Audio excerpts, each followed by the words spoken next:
क्या बोले Chhattisgarh. DD news का यह विशेष चुनावी रथ पहुंच चुका है रायपुर। रायपुर यानी छत्तीसगढ़ की राजधानी, छत्तीसगढ़ के सत्ता का केंद्र। रायपुर संभाग में दूसरे चरण में मतदान होना है। पहले चरण में जनता जनार्दन ने बड़ी संख्या में अपने मताधिकार का प्रयोग किया, लोकतंत्र के महोत्सव में बढ़ चढ़कर हिस्सेदारी सुनिश्चित की और अब दूसरे चरण में रायपुर संभाग और अन्य क्षेत्रों में 70 सीटों पर मतदान होना है। मतदान 17 नवंबर को होना है। क्या है रायपुर की जनता की अपेक्षाएं, क्या है राजनीतिक दलों के दावे प्रतिदावे, इन्हीं की हम पड़ताल करेंगे अगले आधे घंटे में। हमारे साथ एक विशिष्ट पैनल जुड़ा हुआ है। हमारे साथ हैं कांग्रेस से धनंजय ठाकुर जी, जो कि वरिष्ठ प्रवक्ता हैं। हमारे साथ है सुरेंद्र वर्मा जी, जो कि वरिष्ठ प्रवक्ता हैं। साथ ही साथ हमारे साथ निष्पक्ष राय देने के लिए वरिष्ठ पत्रकार हैं डॉक्टर अनिल दुबे जी। हमारे साथ हैं रवि भोये जी, वरिष्ठ पत्रकार। और बीजेपी से हमारे साथ बेहद खास पैनल है, केदारनाथ गुप्ता जी हैं, जो कि प्रदेश प्रवक्ता हैं। और साथ ही साथ हमारे साथ हैं उमेश घोरमोड़े, प्रदेश प्रवक्ता। इसके अलावा जनता जनार्दन हमारे साथ राजनीतिक विश्लेषक के तौर पर हमारे साथ हैं अजय चंद्राकर साहब। अजय चंद्राकर साहब दुर्गा कॉलेज में हेड ऑफ डिपार्टमेंट हैं और साथ ही साथ राजनीतिक विश्लेषक के रूप में यहाँ पर मौजूद हैं, जनता जनार्दन के रूप में, और दोनों दलों के प्रतिनिधि, उनके समर्थक। और सबसे पहले हम जानेंगे क्या है छत्तीसगढ़ में, रायपुर में जनता की राय। अनिल जी, आपसे सबसे पहले जानना चाहेंगे, अब जबकि दोनों राजनीतिक दलों के घोषणा पत्र जारी हो चुके हैं, किस रूप में दिखता है कि दूसरे चरण के चुनाव में अब राजनीतिक बदलाव किस तरीके से होगा, क्योंकि दोनों दलों के घोषणा पत्र सामने।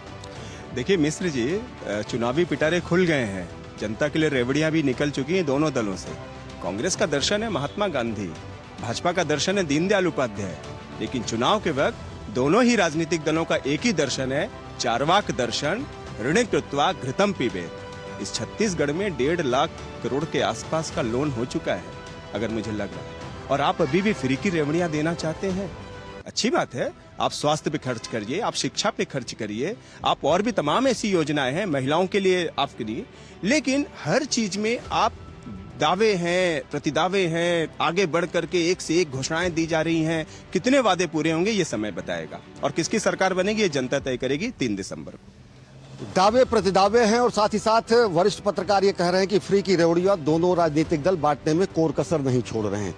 आपसे जानना चाहेंगे, कर्ज माफी का वादा किया गया, कर्ज माफी में पिछली बार कहा गया केवल सहकारी बैंकों के कर्ज माफी हुए, नेशनलाइज बैंकों के नहीं हुए। इस बार फिर कर्ज माफी का दावा है। इस बार बीजेपी के घोषणा पत्र से आगे बढ़कर धान खरीद के समर्थन मूल्य की घोषणा है, फ्री की रेवड़ियां का आरोप लगता है। एक बात बताइए मुझे समझ में नहीं आता, अगर कोई किसान फसल खराब होने से, फसल की कीमत नहीं मिलने से अगर सुसाइड कर रहे हैं, क्या बुद्धिजीवी वर्ग सुसाइड को सही मानते हैं?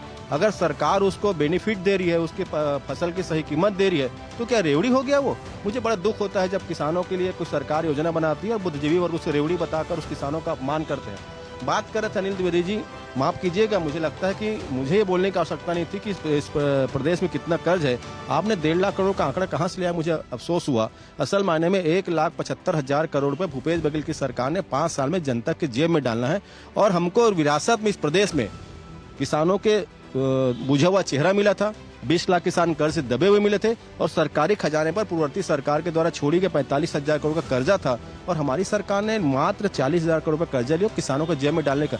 ये 1.5 लाख करोड़ कर्जा बोल के अफवाह फैलाते हैं मात्र, ये तो समझ में आना चाहिए ना। हम एक राजनीतिक व्यक्ति आरोप लगा, समझ में आता है, बुद्धिजीवी वर्ग आरोप लगा रहे हैं। इस पर भी राय जानेंगे। दोनों राजनीतिक दलों के घोषणा पत्र आ चुके हैं। कांग्रेस ने अगर कर्ज माफी का वादा किया है, तो बीजेपी ने अपने घोषणा पत्र में किसानों के धान क्रय, तेंदुपत्ता, इन सब मुद्दों पर भी दिल खोल कर जनता को देने की बात कही है। आरोप ये लगते हैं जैसे कि कांग्रेस ने कहा कि फ्री की रेवड़ियां हम नहीं बांट रहे हैं, लेकिन घोषणाओं में आप भी पीछे नहीं हैं। देखिए, जनता का जीवन स्तर ऊंचा उठाना यही सरकारों का सबसे पहला काम होता है, और अगर भारतीय जनता पार्टी ने यह तय किया है कि वो 3100 रुपए क्विंटल में 21 क्विंटल धान खरीदेगी, तो इससे किसान समृद्ध होंगे। और सवाल जहां तक कर्ज माफी का है, तो भाजपा का मानना है कि किसानों को कर्जदार क्यों बनाती है ये सरकारें। आज 5 वर्ष ही हुआ है कांग्रेस को, और कांग्रेस ने फिर किसानों को कर्जदार बना दिया। भारतीय जनता पार्टी 2 साल का बोनस एक साथ किसान भाइयों को 25 दिसंबर को ही देगी, मतलब सरकार बनने के 15 दिन के अंदर। और जो 31 रुपए क्विंटल में 3100 रुपए क्विंटल में धान खरीदेगी ना, उसका पैसा भी 4 बार में नहीं, एक साथ किसान भाइयों के खाते में जाएगा तो किसान समृद्ध होगा। और जो 2 साल का बोनस होगा उससे जो कर्ज में है उसको पटा देगा। मैं कहता हूँ 15 साल भाजपा की सरकार थी, उसके पहले 3 साल कांग्रेस की सरकार थी, 18 साल में लगभग 9,000 करोड़ रुपए कर्ज हुआ। अभी 5 सालों में कांग्रेस ने ऐसा क्या दुर्गति कर दी किसान भाइयों की कि उनको फिर से 5 साल में कर्जा माफ करना पड़ रहा है। पहले का 18 साल का कर्जा था 9,000 करोड़, आज फिर से 9,000 करोड़ रुपए इनको माफ करना पड़ रहा है। इसलिए कह रहा हूँ भाजपा की सरकार आएगी तो किसान भाइयों को स्वावलंबी बनाएगी। कर्जदार कहना क्या, कर्जदार हो ये सुनना अच्छा लगता है, चाहे किसान हो चाहे आम आदमी हो। छत्तीसगढ़ आत्मसम्मान से जिएगा, चाहे किसान हो चाहे आम आदमी हो। भाजपा उन्नत किसान के लिए सारी नीतियां लाएगी और किसानों को कर्जदार नहीं होने देगी। किसानों को कर्जदार नहीं होने देंगे। अजय चंद्राकर जी राजनीतिक विशेषज्ञ हैं हमारे साथ। सर, आपसे जानना चाहेंगे कि दोनों राजनीतिक दलों के दावे हैं, लेकिन फंड कहां से आएगा, पैसा कहां से? आप खड़े होकर अगर बताएंगे बेहतर रहेगा कि कैसे ये दावे हैं, आंकड़े हैं, आंकड़ों पर भी सवाल खड़ा किया गया, लेकिन सच्चाई क्या है? देखिए मिश्र जी, चाहे कांग्रेस का हो चाहे बीजेपी का, छत्तीसगढ़ राज्य बनने के बाद भारत के संविधान सभा में जो डॉक्टर अंबेडकर और नेहरू जी के बीच में जो बातचीत हुई थी, उस समय डॉक्टर अंबेडकर बोले थे कि राजनीतिक स्वतंत्रता तो मिल गई, लेकिन आर्थिक और सामाजिक स्वतंत्रता के ऊपर आपको काम करना है और आपकी समाजवादी के रूप में एक छवि है। तो उस हिसाब से चाहे बीजेपी हो या फिर कांग्रेस, दोनों 2023 के घोषणा पत्र में जो किसानों से लेकर के, महिलाओं से लेकर के, युवाओं से लेकर के या फिर अन्य लोक कल्याणकारी राज्य के सपनों को साकार करते हुए दोनों राजनीतिक दल अपने घोषणा पत्र में जिन विषयों को रखी हैं, इसके लिए तो इनकी प्रशंसा होगी। और साथ ही साथ हम युवाओं की भी राय लेंगे।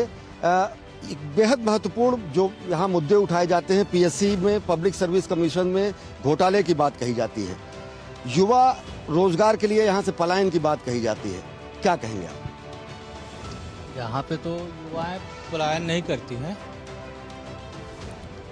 पीएससी में तो ऐसा कुछ है ही नहीं। कोर्ट का भी निर्णय आ गया है, कोर्ट हाँ जांच चल रही है। इसी मुद्दे पर हम दोनों राजनीतिक दलों की राय लेंगे। एक बेहद महत्वपूर्ण यहाँ पर मुद्दा है, चुनावी मुद्दा है। पब्लिक सर्विस कमीशन में घोटाले की बात कही जाती है, रिपोर्ट्स ऐसी आई, कोर्ट ने भी संज्ञान में लिया और उसके बाद अब जांच चल रही है। इस पर आप क्या कहेंगे, वास्तविकता क्या है निष्पक्ष तरीके से? देखिए, पीएससी को लेकर विवाद की स्थिति है यहाँ पर और ये मामला कोर्ट में भी गया है। कांग्रेस ने कुछ उसमें सुधार करने की बात की है और भारतीय जनता पार्टी में अपना घोषणा पत्र में उसकी जांच के लिए आयोग की बात की। तो ये युवाओं के जुड़ा हुआ है और पीएससी को लेकर जिस तरह से युवाओं ने आंदोलन भी किया, ये बड़ा एक इशू बन गया है और इसको दोनों दल अपने अपने तरीके से इसको सॉल्व करने की बात कर रही हैं। लेकिन जनता में कहीं न कहीं या युवाओं में कहीं न कहीं ये है कि इसमें पारदर्शिता होनी चाहिए और ये दोनों सरकारें, जिसकी भी सरकार आती है, अगली सरकार किस तरह से पारदर्शी तरीके से और साफ तरीके से काम करती है, इस पर नजर रखना होगा। बेहद महत्वपूर्ण है क्योंकि युवा जो है वो रोजगार के लिए दिन रात मेहनत करते हैं और फिर अगर कहीं पारदर्शिता नहीं होती तो लोग आहत होते हैं। पीएससी की बात कही जाती है, आपके ऊपर आरोप लगता है कि युवाओं के भाग्य से खिलवाड़ किया गया। पीएससी का विषय केवल और केवल भारतीय जनता पार्टी के षड्यंत्र का हिस्सा है। एक भी तथ्यात्मक आरोप पीएससी पर नहीं लगे हैं। पूरी तरह से स्वतंत्र संस्था है, संवैधानिक संस्था है, स्वशासी निकाय है और वो जांच का विषय है। मामला लंबित है कोर्ट के मामले में। ये केवल राजनीतिक लाभ के लिए आरोप लगाते हैं, राजनीतिक लाभ के लिए आरोप लगाए जा रहे हैं क्योंकि चुनावी मौसम में ये कहना है कांग्रेस का। उमेश जी से हम जानना चाहते हैं, पीएससी घोटाले को बड़ा धारदार तरीके से बीजेपी उठा रही है। आपने वादा भी किया है कि युवाओं को पारदर्शी तरीके से रोजगार सुनिश्चित तो किया ही जाएगा, इस घोटाले की भी जांच की जाएगी।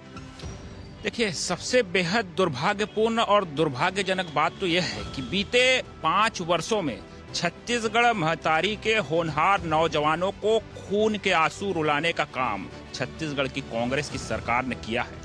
और जिस प्रकार के हालात बने, जिस प्रकार से पीएससी भर्ती के अंदर में जो गड़बड़ झाला और घोटाला निकल करके आया, जिसको लेकर के न्यायालय ने भी संज्ञान लिया, और किस प्रकार से कांग्रेस के नेताओं के परिवार के लोग, किस प्रकार से पीएससी के अधिकारियों के परिवार के लोग, एक ही परिवार के 2-2, 3-3 लोगों का चयन होता है, ये कहीं ना कहीं आत्मा से, अंतरात्मा से युवा को आहत करने वाला ये विषय निकल करके आया है। और केवल पीएससी का विषय नहीं है, पुलिस भर्ती का विषय हो, अन्य भर्ती का विषय हो, व्यापम के अंदर की भर्ती का विषय हो, हर भर्ती के अंदर से घोटाले की बू आई है। और छत्तीसगढ़ का नौजवान इस प्रकार की गलतियों को माफ नहीं करता है। आने वाले समय के अंदर में, मतदान के अंदर में, इस छत्तीसगढ़ का नौजवान इसका हिसाब करेगा। और हमारी सरकार आने के बाद पीएससी में जो भी गड़बड़ घोटाला हुआ है, जिन्होंने भी उसमें गड़बड़ घोटाला किया है, उनकी उल्टी गिनती प्रारंभ हो गई है। हम आयोग बना करके जांच करेंगे और जो भी इसमें संलिप्त पाए जाएंगे, हमारी सरकार बनते ही वो सलाखों के पीछे होंगे।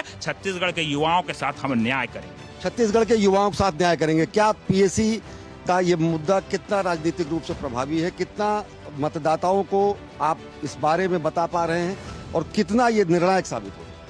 देखिए, मुझे ऐसा लगता है कि पीएससी में भ्रष्टाचार नहीं, डकैती हुई है। डकैती कांग्रेस सरकार ने की है, खुलेआम इस राज्य के युवाओं के साथ उनके सपनों के ऊपर डाका डाला गया है। जिस प्रकार से पीएससी चेयरमैन टामन सिंह सोनवानी के परिवार के 5 लोगों का चयन एक साथ पिछले 2-3 सालों में हुआ है, वो ये परिलक्षित करता है कि युवाओं के साथ धोखाधड़ी की गई है। मेरे कांग्रेस के मित्र ये बता रहे थे कि उनका बेटा नहीं है चेयरमैन का, पर वो उनका भतीजा है, सगा भतीजा है, और उनको टामन सिंह सोनवानी जी ने गोद लिया है। झूठा एफिडेविट दिया गया कोर्ट में, कोर्ट के संज्ञान में मैटर आया है। और उसके अलावा जिस तरह से पति पत्नी, भाई बहन, बेटा बेटी का सिलेक्शन खुलेआम इस सरकार के द्वारा किया गया है। और 2022 की परीक्षा में जिस तरह से प्रश्नों के साथ छेड़छाड़ की गई है, गलत आंसर देने वाले विद्यार्थियों को ज्यादा नंबर दिए गए हैं और सही आंसर देने वाले बच्चों को आंसर नहीं दिए गए हैं। ये क्या बताना चाहती है सरकार? यानी कि ये छात्रों का जो भी है मांग, वो स्थिति ये है कि युवा ये चाहता है कि पारदर्शी तरीके से चयन हो, पारदर्शी तरीके से परीक्षाएं हो और उसको अपनी मेहनत का फल मिले। कितना बड़ा ये मुद्दा है युवाओं के बीच, और क्या आपकी नजर में स्थिति है, क्या सच्चाई है? देखिए, भाजपा के प्रवक्ता की मैं बात सुन रहा था। ये भारतीय जनता पार्टी 15 साल तक सरकार में रही, कुल मिला के 9 बार ये पीएससी ऑर्गेनाइज करते हैं, 6 बार तो युवाओं का हक का सीधा गला इनके द्वारा घोटा गया। और देखिए, अभी भी जो आपत्ति हाईकोर्ट में आई है, ये भाजपा के नेता के द्वारा आपत्ति दर्ज है। क्या किसी भी छत्तीसगढ़ के विद्यार्थी ने, किसी युवा ने पीएससी के संवैधानिक संस्था पे क्या प्रश्न चिन्ह लगाए? यानी कि अलग अलग दावे हैं, अलग अलग प्रतिदावे हैं। एक बार और हम राय लेंगे। आप ये बताएं कि इस पूरे मामले में निष्पक्ष जांच की बात तो कही ही गई, युवाओं से आप क्या कहेंगे? युवाओं से आपका वादा तो किया जा चुका है, किस तरीके से मुतमईन करें? देखिए, हमारी सरकार आएगी तो युवाओं को चिंता करने की आवश्यकता नहीं है। सबसे महत्वपूर्ण पीएससी की जो पारदर्शिता को तार इन्होंने किया है, हम लगातार मांग करते रहे, वीडियोग्राफी हो जाए, पारदर्शिता हो, पारदर्शिता कैसे स्टेबल हो और कैसे पीएससी को विश्वसनीय बनाया जाए, इस पर हम आने वाले समय के अंदर में काम करेंगे। आप बताएं कि खुल्लम खुल्ला गोरख धंधा चला।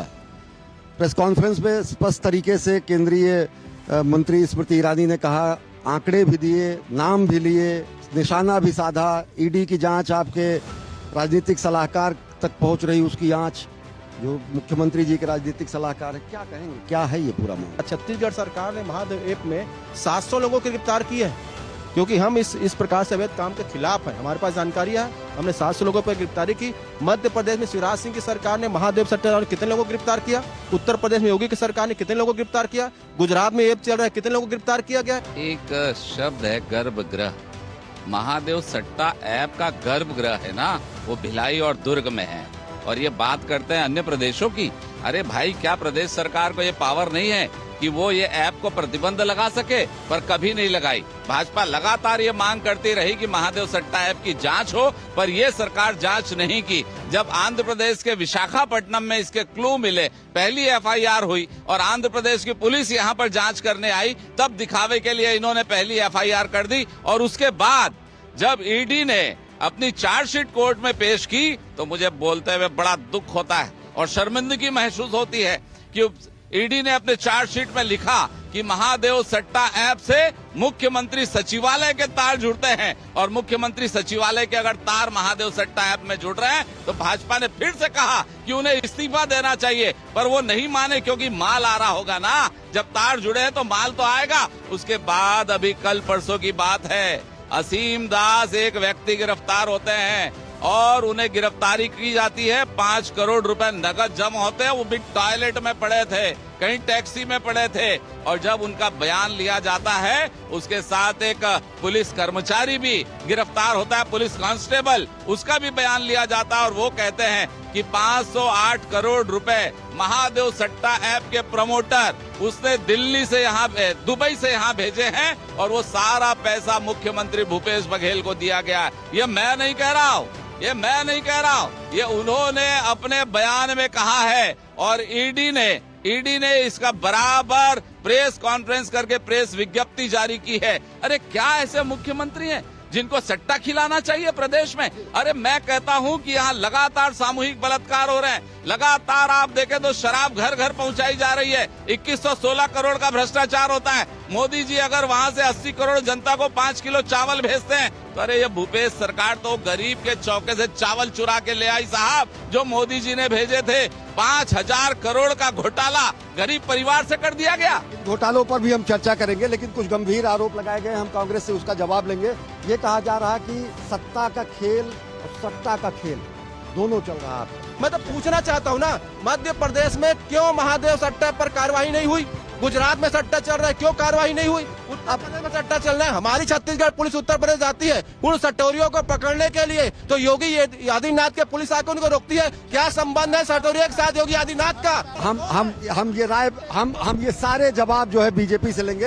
एक निष्पक्ष राय के तौर पर आपसे जानना चाहेंगे रवि भोई जी, दोनों राजनीतिक दल कह रहे हैं कि गोरख धंधा चल रहा है उनका, उनसे चल रहा है, एक दूसरे पे आरोप चल रहा है, लेकिन मामला क्या चल रहा है? देखिए, ऑनलाइन गेमिंग है और इसका कनेक्शन ये बताया जा रहा है कि दुबई से है और जो उसमें प्रमोटर्स है या जो काम करने वाला है उसका लिंक छत्तीसगढ़ से है। तो ये बड़ा ही पेचीदा मुद्दा है और इसमें जो तथ्य सामने आए हैं और जिस तरह से ईडी कार्रवाई कर रही है, कई लोगों की गिरफ्तारी हुई, कुछ इसमें फंड भी जब्त हुए हैं और ये बहुत ही लंबा एक बड़ा नेक्सस और इसमें युवाओं इसमें इन्वॉल्वमेंट है और जांच कर रही थी। जांच के बाद ही खुलासा होगा। ये एक युवाओं को बरगलाने वाला मामला दिखाई पड़ रहा है।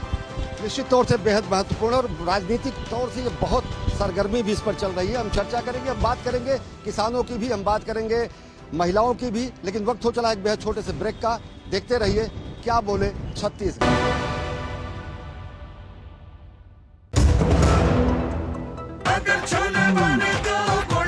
गोल्डी छोले मसाले, जहाँ जाए रिश्ते बनाए, जहाँ जाए रिश्ते बनाए, गोल्डी मसाले। तुम्हें पता है इन्वेस्टर्स के लिए एक इन्वेस्टर प्रोटेक्शन फंड होता है IPF, लेकिन अगर तुम्हारा ट्रेड एक्सचेंज पर एग्जीक्यूट नहीं हुआ या फिर कोई गारंटीड रिटर्न्स वाली स्कीम है तो ये IPF आपकी मदद नहीं कर सकता है। और अगर आपका ब्रोकर ही डिफॉल्टर बन जाए तो फिर IPF आपको कॉम्पेंसेशन दिला सकता है। कहाँ से सीखा? NSE की साइट पर। सोच कर, समझ कर, इन्वेस्ट कर।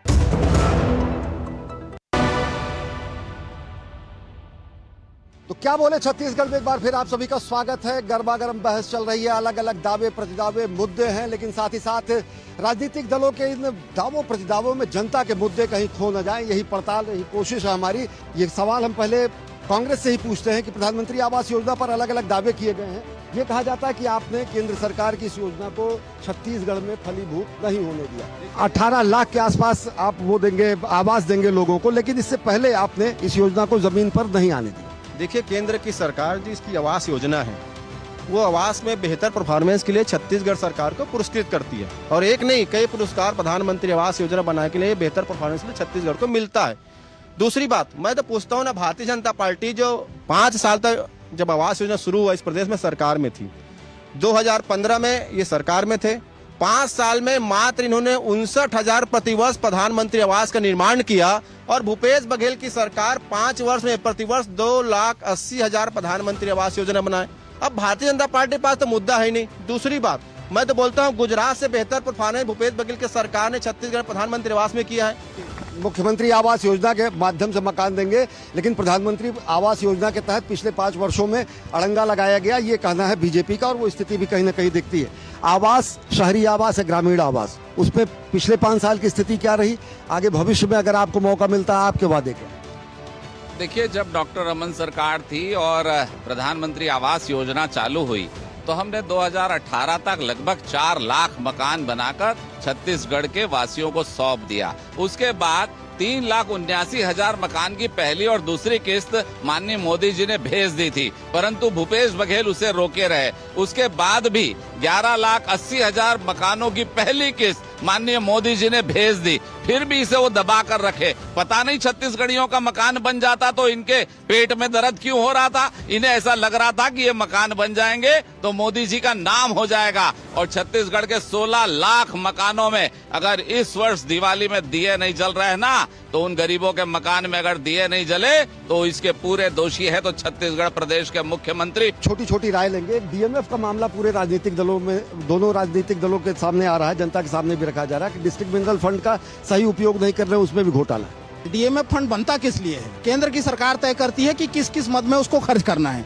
डीएमएफ फंड का खर्चा जो होता है, जो खनन और उद्योग प्रभावित क्षेत्र की जनता है उसके सुविधाओं के लिए, शिक्षा, स्वास्थ्य और स्किल डेवलपमेंट के लिए खर्चा होना था। ये वही छत्तीसगढ़ है जहां रमन राज में छत्तीसगढ़ में कटोरा तालाब का रायपुर का राजधानी में सौंदर्यीकरण हुआ था डीएमएफ के पैसे से। ऑक्सीजोन बनवाए थे कमीशन खोरी के लालच में उन हितग्राहियों का जो उद्योग और खनन के प्रभावित है, उनके अधिकारों का हनन करके आज जो है पूरी व्यवस्था सुधरी है। यही डीएमएफ के मामले पर हम बीजेपी की भी राय लेंगे। डीएमएफ फंड का सही उपयोग नहीं हो रहा, आप लोग बड़े तेजी से कर रहे हैं, दावे किए जा रहे हैं कि आत्मदान स्कूल उससे खोल रहे हैं। डीएमएफ में लगातार भ्रष्टाचार हो रहा है, डीएमएफ की जांच हो रही है और बहुत जल्दी परिणाम सामने आएंगे। अरे गरीबों का पैसा और विकास का पैसा मत खाओ मेरे भाइयों। अलग अलग रोजगार के मुद्दे हैं, बीजेपी के घोषणा पत्र में अलग, युवाओं के लिए वादे हैं, कांग्रेस के घोषणा पत्र में अलग है। युवाओं के लिए आपके पास क्या है? भाजपा घोषणा तो कुछ भी कर दे, लेकिन सवाल यह है कि भरोसा करेगा कौन? ये वही छत्तीसगढ़ है जहां सितंबर 2018 में जब रमन सिंह मुख्यमंत्री हुआ करते थे, देश में सर्वाधिक बेरोजगारी 22.2% थी। भूपेश बघेल सरकार की उपलब्धि है पिछले 1.5 साल से सबसे कम बेरोजगारी दर वाला राज्य यदि देश में है तो वो छत्तीसगढ़ है, 0.1%। ये वही छत्तीसगढ़ है जहां पर रोजगार के नाम पे सरकारी नौकरी में रोजगार के अधिकार को आउटसोर्सिंग करके बेचते थे।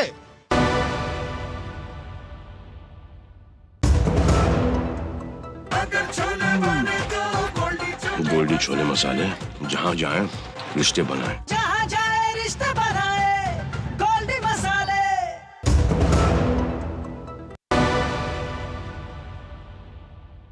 चलते चलते आखिरी राय हम निष्पक्ष तौर से लेंगे। दोनों राजनीतिक दलों के जो घोषणा पत्र हैं जनता के सामने हैं, एक चरण का मतदान हो चुका है। किस रूप में आप देखते हैं कि मुद्दे जनता के कहीं एड्रेस कर पा रहे हैं दोनों राजनीतिक दलों के घोषणा पत्र? राम राज्य देने का वादा है दोनों ही राजनीतिक दलों का, और बहुत ही सभी वर्गों के लिए दोनों ही राजनीतिक दलों ने बहुत कुछ दिया है। विवादास्पद मुद्दों को साइड कर दें, बहुत अच्छे मुद्दे ऐसे भी हैं जो जनता को मालूम ही नहीं है। अब कांग्रेस ने कहा कि हम केजी से पीजी तक का एजुकेशन देंगे, बहुत अच्छी योजना है। बीजेपी ने महिलाओं की चिंता की, उन्होंने बोला हम हर विवाहित महिला को 12,000 रुपए की आर्थिक मदद देंगे। और आपको बताऊं, छत्तीसगढ़ में सबसे बड़ा मुद्दा जो है वो ये कि हाथियों से जो मौतें होती हैं उस पर अभी तक कोई मुआवजा नहीं था, बहुत मौतें थी। इस पर बीजेपी ने कहा कि हम सत्ता में आएंगे तो 7.5 लाख रुपए देंगे, ये बड़ी योजना है। ये भी कहा गया कि जो पीएससी इसमें 2 बार सिलेक्ट होंगे। मोदी सरकार ने लेटरल एंट्री शुरू की थी युवाओं के लिए। बीजेपी ने कहा है कि छत्तीसगढ़ में यदि हम पीएससी में 2 बार जो भी पीएससी सिलेक्ट होगा उसकी हम लेटरल एंट्री देंगे राज्य सेवाओं में। ये भी एक अच्छा मुद्दा है, युवाओं को अट्रैक्शन देगा। तो दोनों ही राजनीतिक दलों ने बहुत से ऐसे में, अब कांग्रेस ने कहा कि तेंदुपत्ता हम 4,000 देते थे, अब वो 6,000 देंगे। तो ये बस्तर के आदिवासियों के लिए बहुत बड़ी राहत है। तो ऐसे तमाम मुद्दे हैं जिस पर जनता को सोचना होगा। चलते चलते आप ये बताएं, शहरी क्षेत्रों से अलग ग्रामीण क्षेत्रों के जो मुद्दे हैं वो प्रभावी हैं या फिर राजनीतिक दलों के जो प्रचार हैं वो जनता के मन पर प्रभावी हो? देखिए, अभी जो घोषणा पत्र है वो प्रभावी, खासतौर से किसान और धान का समर्थन मूल्य जो कर रहा है वो ग्रामीण इलाकों में ज़्यादा इफेक्टिव हैं, वो प्रभावित कर रहे हैं। और चुनावी शोर तो पहले चरण का खत्म हो गया, दूसरे चरण का समाप्त पे शुरू होने लग गया है। तो कहीं न कहीं प्रचार और ये जो घोषणा पत्र दोनों दलों का आया है वो निश्चित तौर से लोगों को मतदान करने के लिए सोचने के लिए मजबूर करेगा कि किस दल का चुनाव करें और किस दल को न करें। चलते चलते कुछ आक्षेप है कांग्रेस के, उसके बहुत संक्षेप में जवाब लेते हैं। कुछ आक्षेप लगाए गए हैं ऊपर। देखिए, उन्होंने जो बेरोजगारी दर कही ना, तो मुझे हंसी आती है कि मेरे कांग्रेसी प्रवक्ता कुछ कहते हैं और इनके मुख्यमंत्री कुछ कहते हैं। इन्होंने कहा 0.1% हमारे यहाँ बेरोजगारी दर है। यहाँ की आबादी लगभग 3 करोड़ है, उसमें अगर 0.1% में लेता हूँ तो 3000 लोग आते हैं और इनके मुख्यमंत्री 1.5 लाख लोगों को बेरोजगारी भत्ता दे दिए और बेरोजगार है 3000। तो ये 1.5 लाख क्या कांग्रेसी थे क्या जिनको बेरोजगारी भत्ता युवाओं के नाम पर दे दिया? तो ये जो बात कहते हैं ना, इनके सारे आंकड़े गलत हैं। अलग अलग राजनीतिक दलों के दावे हैं, प्रतिदावे हैं। दूसरे चरण का मतदान 17 नवंबर को होना है।